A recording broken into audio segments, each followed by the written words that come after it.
Doug McKelway in D.C. Senator John McCain's with us now, a member of the Senate Armed Services Committee, member of the Senate Foreign Relations Committee, and the Senate Committee on Homeland Security and Governmental Affairs, and he's back home in Arizona. Senator, thank you. Thank you, Shepard. How you feel about this trial in Lower Manhattan? Well, of course, I'd be very interested in these days of sequestration, how much the security costs will be, but very importantly in the short term, if this individual got his Miranda rights, which I'm very confident that he did, because any good lawyer is going to tell his client, his or her client, to do that, then we are deprived of the ability to interrogate this person and thereby perhaps being able to prevent attacks on the United States of America. And I'm not talking about waterboarding. I'm saying there are very successful interrogation techniques where we could find out vital information. Second of all, in all due respect, this man is not a common criminal. He was a member of the al-Qaeda hierarchy, being that close to Osama bin Laden, and he clearly, in my view, qualifies as an enemy combatant, which means he is tried by military commission. Senator, which takes us to droning. They didn't drone him, so we would have that sort of opportunity, but there's a lot of droning going on these days, and the topic du jour for the last couple of days has been Senator Rand Paul of Kentucky's filibuster on Capitol Hill. He got a response out of the White House on whether the White House or the government could kill American citizens on American soil if they're not engaged in combat. And then of that filibuster, you said this. The country needs more senators who care about liberty.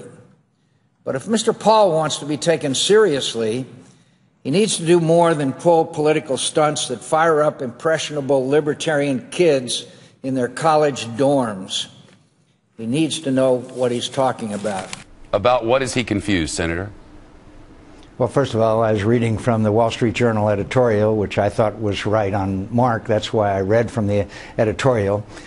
Second of all, no one is going to be struck by a Hellfire missile from a drone that is not an enemy combatant. I mean, that's just a fact. And by the way, the reason why we use Hellfire missiles overseas in places like Yemen is because we don't have the ability to capture them. We want to capture these people, not kill them. We had the ability, Senator, with Anwar al-Awlaki, did we not? I know that information suggests to us that we had agents and the host country had agents following him for 48 hours, directing where that drone would shoot. Would it not have been possible to capture him and do what is authorized under the Constitution rather than killing him and his innocent son? Actually, it's one thing to follow somebody and know their whereabouts. It's something else to capture them. The reason why we kill people with drones, Shepard, is because we don't have military on the ground to get them. Second of all, Hanoi Jane Fonda, no one believes that no matter how egregious her activity was, that any president of the United States would launch a Hellfire missile on Jane Fonda. That is ludicrous.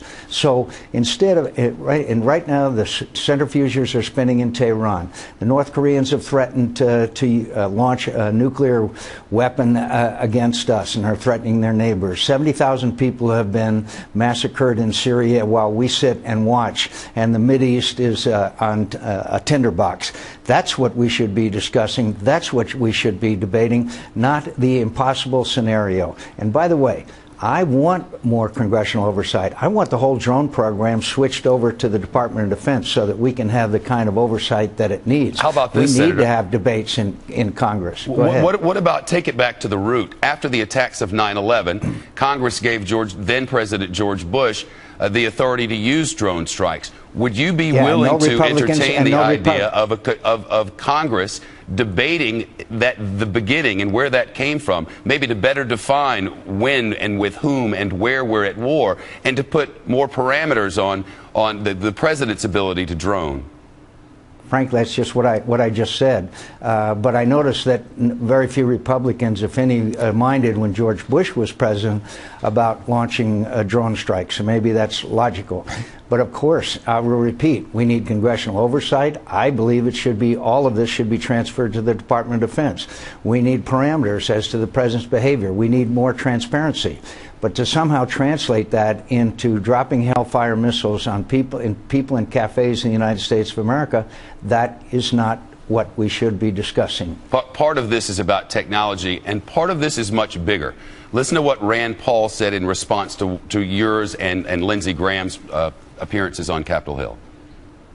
Well, I think it's a good debate. I think they're on the wrong side of history. Both of these senators argue that America is part of the battlefield, so the laws of war apply. Well, the laws of war sometimes don't involve due process, and I acknowledge that. If if the enemy is shooting at our soldiers, there is no due process involved with that. We shoot back to kill. There are no judges and juries, but America is different. Is America a battlefield? Well, you might think so after at 9/11. If another airplane was headed towards the United States Capitol, such as the one that crashed in Pennsylvania, I am confident that we have the capability and should shoot that airplane down, even if tragically, and I mean tragically, there are innocent Americans on board that airplane. So obviously, if you think that the battleground is outside the United States of America, when everything they're thinking every moment of the day and night is to find ways they can attack the United States inside the United States, my understanding of Al-Qaeda and most people's is that they'd love to attack the United States and from within. And so I hope that we can continue this debate, as we said. Sure. But I also am very concerned about many other things, including sequester and the damage it's doing, which some of my Republican friends don't seem to be as concerned as they should be, in my view. Senator, part of this is about a battle for the heart and soul of the party. There is a long-held Republican and conservative view on war to avoid it at all cost. That sort of a voice has had a difficult time. The Rand Paul wing, if you will, has had a difficult time having its voice heard. You and others have been interventionists. Let's intervene in Syria. Let's intervene in Libya. Let's bomb Iran. Is it your sense that he may be able to? Is it your sense that? Do you really believe that? Well, sir, all I'm asking is it your sense that Rand Paul may be bringing together those people in the basement who align maybe in some cases more closely with the left than with the right? For instance, Frank Rich this morning. Frank Rich was on board with this. So was Eugene Robinson.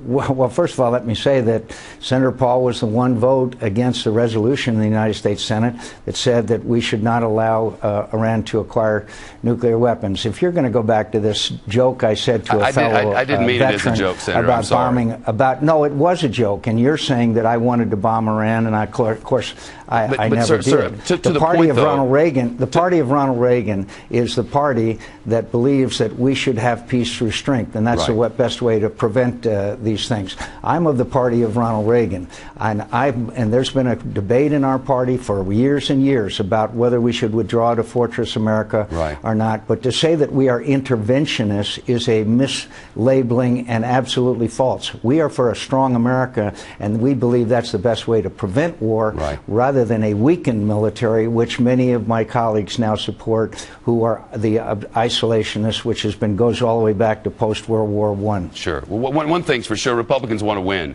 And another thing's for sure, they haven't been winning in national elections lately. And another thing that's for sure is that there's a battle for the soul of the party.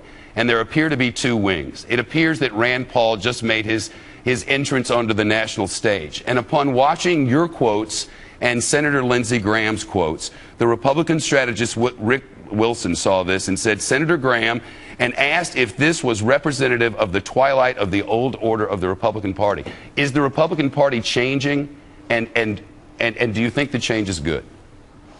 After I came home from Vietnam, our military deteriorated to the point where the Chief of Staff of the Army came before Congress and said we had a hollow army. We are doing that in the form of sequestration. And along came Ronald Reagan, who restored our military, restored our strength, won the Cold War without firing a shot. That's the wing of the party that I'm part of and will remain part of, and I believe will be the future of the Republican Party. You can go back to post-World War I, prior to World War II, Charles Lindbergh, Henry Ford, post-World War II, the Taft wing of the party. There's always been that element. But the really winning part of our party is that believes, as Ronald Reagan did, in peace through strength. And that way is the best way to avoid conflicts, including what we are seeing now in the world where the world believes America is weak and withdrawing, and they are making the kind of conclusions that I think will endanger America's future. Senator John McCain with us from Arizona, sir. All the best, and thank you so much. Thanks for having me on. All right.